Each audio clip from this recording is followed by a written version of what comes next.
나라와 교회를 위한 9시 기도에 오늘 주시는 하나님의 말씀은 시편 113편 우리말 성경으로 제가 봉독합니다. 여호와를 찬양하라. 오 여호와의 종들아 찬양하라. 여호와의 이름을 찬양하라.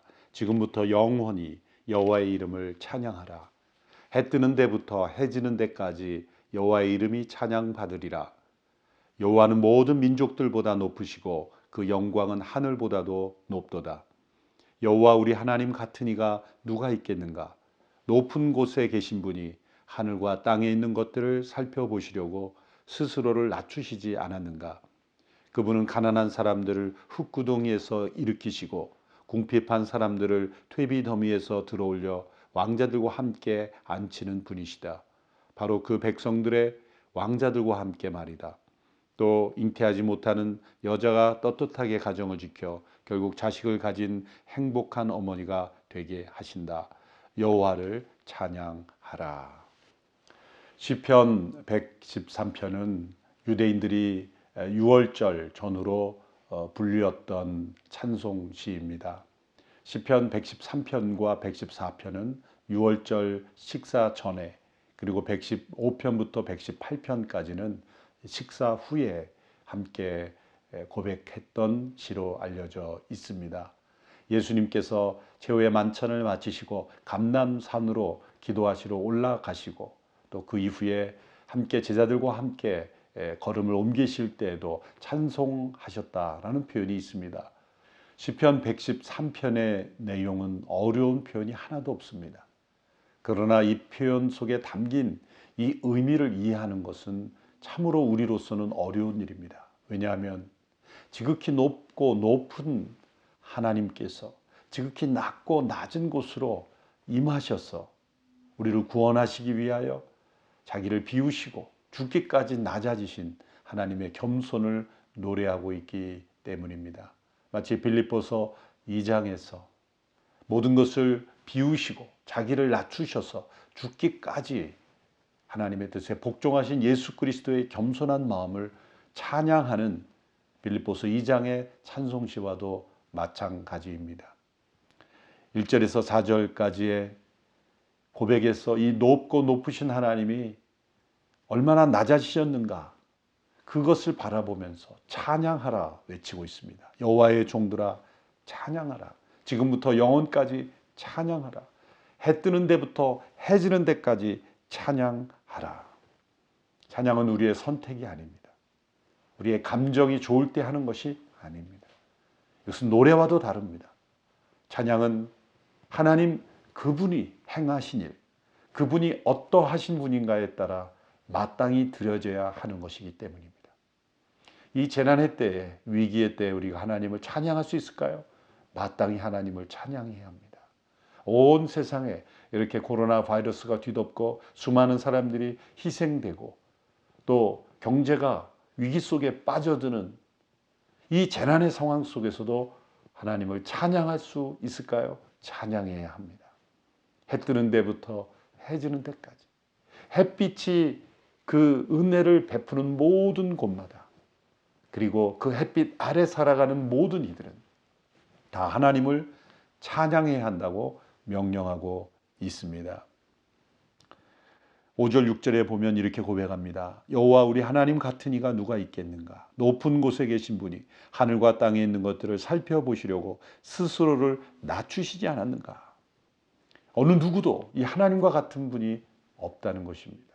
하나님의 겸손은 하나님의 용서로 연결이 됩니다. 하나님의 용서는 우리를, 그 낮고 천한 곳에 있는 우리들을 끌어올려 우리를 회복시키시는 하나님의 회복으로 연결이 됩니다. 하나님께서 이렇게 스스로를 낮추심으로 우리를 구원하시고 용서하시고 회복시키심으로 인하여 일어나는 변화를 두 가지의 모습으로 고백하고 있습니다.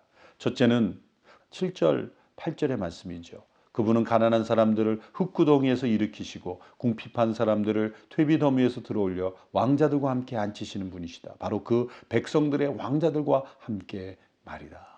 쓰레기처럼 버려져 마땅한 그 영혼들을 그 흙구더미에서, 퇴비 더미에서 건져 올려 왕자들과 함께 앉히시는 이 놀라운 변화, 우리가 죄 가운데 건짐을 받아 하나님의 자녀가 되고 변화가 되는 이 놀라운 축복의 변화, 바로 이 고백이 그러한 고백입니다.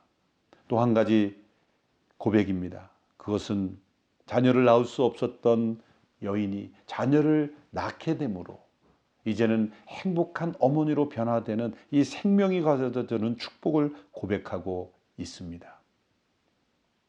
우리가 하나님을 찬양해야 할 이유는 너무나 많습니다.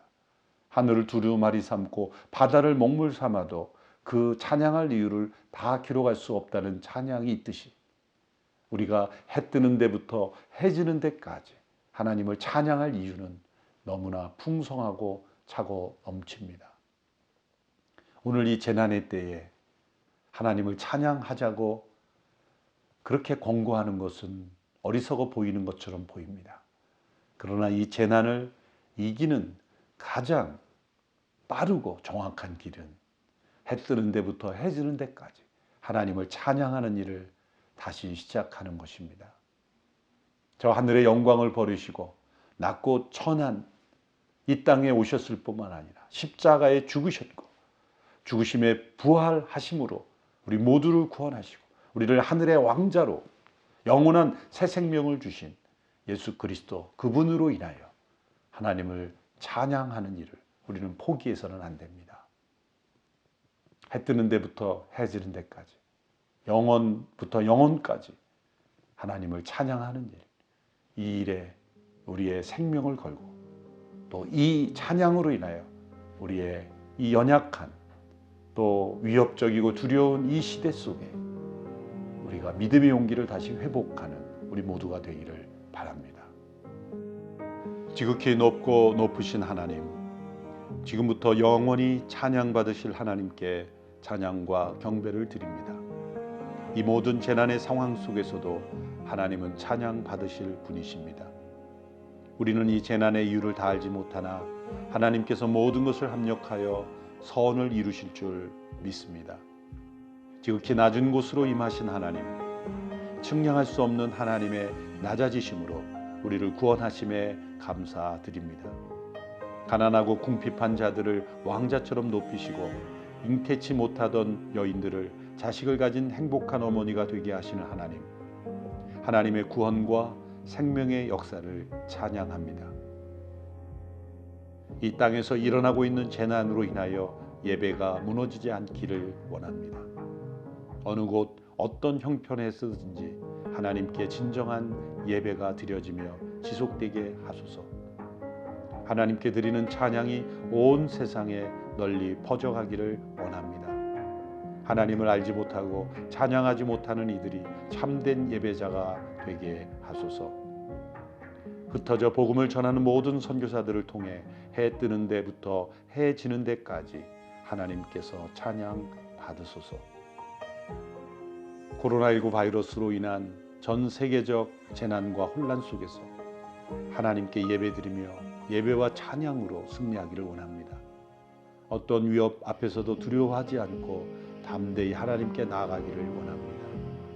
치료 중에 있는 많은 영혼들을 지켜주시고 그들에게 생명의 능력을 공급하여 주셔서 승리하게 하소서. 치료와 간호로 지쳐가는 많은 의료진들을 강건하게 하셔서 지치지 않게 도와주소서. 이 재난을 통해 우리 모두가 하나님을 더욱 깊이 알게 되기를 원합니다. 이 나라와 민족이 하나님께서 기뻐하시고 귀하게 쓰시는 대한민국으로 변화되기를 원합니다. 예수님의 이름으로 기도합니다. 아멘.